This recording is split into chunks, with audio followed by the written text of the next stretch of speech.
The Pro X has been out for nearly 6 months. Let's talk about it.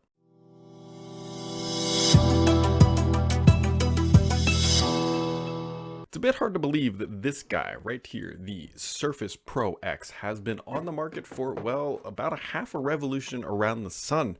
I've been using it quite a bit, and well, given the current environment, I've been traveling a whole lot, but I have used this device fairly frequently, although I don't always use it on this setup because, as you can see, it's a little bit hard to see this black device when on the camera. But there are some things you need to know if you're still considering buying this device, as it's about, we'll say, about halfway through a typical product life cycle before it gets refreshed. And I've been using it, well, ever since it's been announced, actually a little bit before it's been announced, and here's what you need to know. So let's start off with the good. The good thing is this is honestly probably one of my favorite Surface devices ever. I use it frequently. I used it during the NFL draft. I use it as I need to.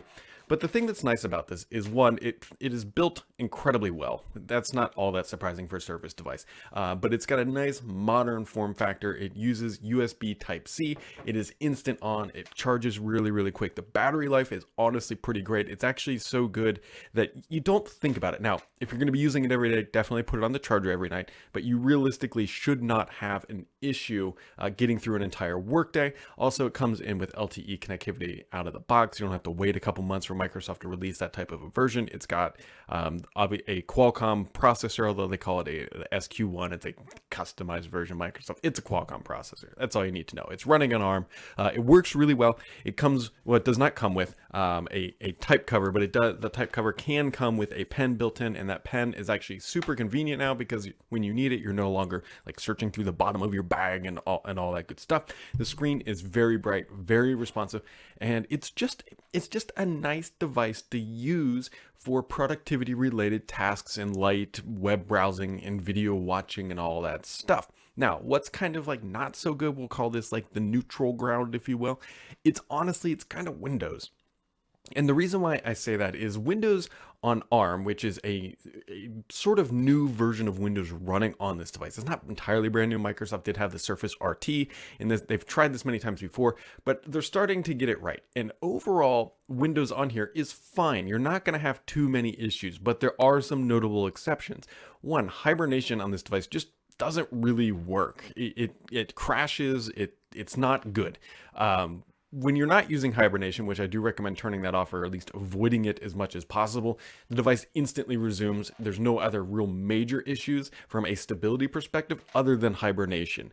The other thing to keep in mind is that if you're going to buy this, you need to do a little bit more research than you would typically of another type of device. The reason I say that is that it will not run applications that are compiled specifically for ARM or x64 by Intel or AMD. ARM64 compilation will work, but traditional Intel and AMD 64-bit applications will not run on here. And if you're using one of those applications, you're out of luck. For example, one of them is ShareX. ShareX is a great screenshotting tool annotation application that I use frequently, and it will not run on this particular hardware. So you need to be really, really sure that what you're going to be using on here will work. Now, if you're using the Office suite, not a problem. Office works really, really well. I wouldn't get into like deep macro programming or something on like this. It's a good mobile productivity browsing machine. And so keep all that in mind. The other thing that's okay, it's not great, is actually the typing experience, because there is a pen, which is somewhat hard to see here at the top of this keyboard right here. It's right in the middle, which means that where it connects to the display, it has these pins up here which connect up in to transfer the data and give it a little stability, but there's only these side sections. Now, on a traditional Pro 7, Pro 6, 5, or all the way up down to the 3, I should say, it connects across the entire screen. And there's just a little bit more flex and wobble when using it on your lap. It's not crazy bad, but is definitely noticeably worse than, say, a Pro 7. It's just something to keep in mind. If you're going to be using it on a hard surface, you're not going to have a problem. You're going to use it on the back of a plane on a tray table, again, not a problem. You're going to be using it on your lap for hundreds of hours, you might want to think about something else potentially. Now, that comes with the obvious benefit that, hey, the pen is still there. This is a trade-off that you have to make. I'm not saying it's a good trade-off, it's a bad trade-off. You can actually buy the type cover without the pen if you're like really, really crazy about trying to get the best possible stability out of it. But I think part of the benefit of this package is that the pen can be hidden in that type cover. And so it's just something to keep in mind. Now, the other neutral thing, which it's going to phase itself out is that there is no USB type A port. So you're going to have to connect a dongle if you have an older style USB device. But more than likely, at least in my opinion, if you're using a mouse with it, use a Bluetooth mouse. Don't try to plug things in, only plug things in if you absolutely have to at this point with this type of a device. And so that's kind of the neutral. The bad things about the Pro X after using this amount of time, we got to talk about honestly this thing right here.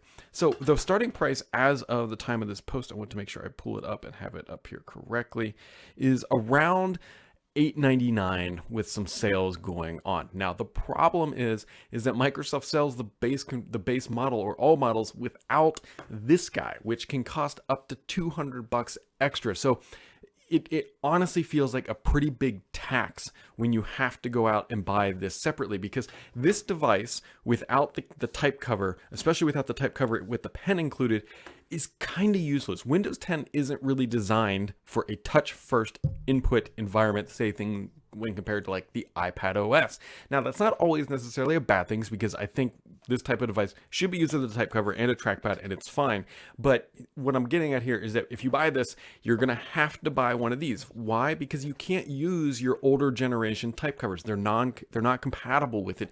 So factor in at least $130 extra-ish for a just plain type cover, or around 200-ish for one with the pen included. That is the biggest downside to this machine, is that the price, when you add it all up, for the configuration that I would recommend, which is 8 gigs of RAM and 256 gigs of storage, is for around $1,400. $1,400 is a lot of money to just jump into a device. The reason why I say that is that you can buy a lot of traditional laptop for $1,400. Dell, Lenovo, Asus, Acer, HP, you can all get a lot of money or a lot of laptop for your money at that price.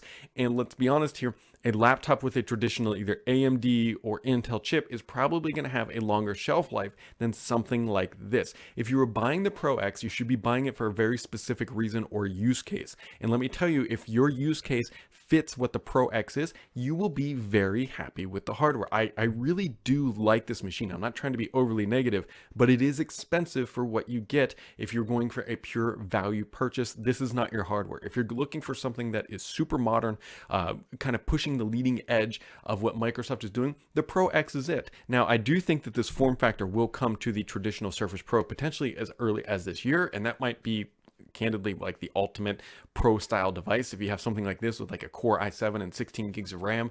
Now granted, that'll be a whole lot of money, but you'll be getting a whole lot more than you will be than something like this. But this device is great for long battery life, built-in connectivity, very cool to the touch, by the way. You don't really have to worry about it getting hot in your lap. There's no fans, it's silent. It's a nice modern device, and I really do like it. As long as it fits your scenarios that you need, you're gonna like it too.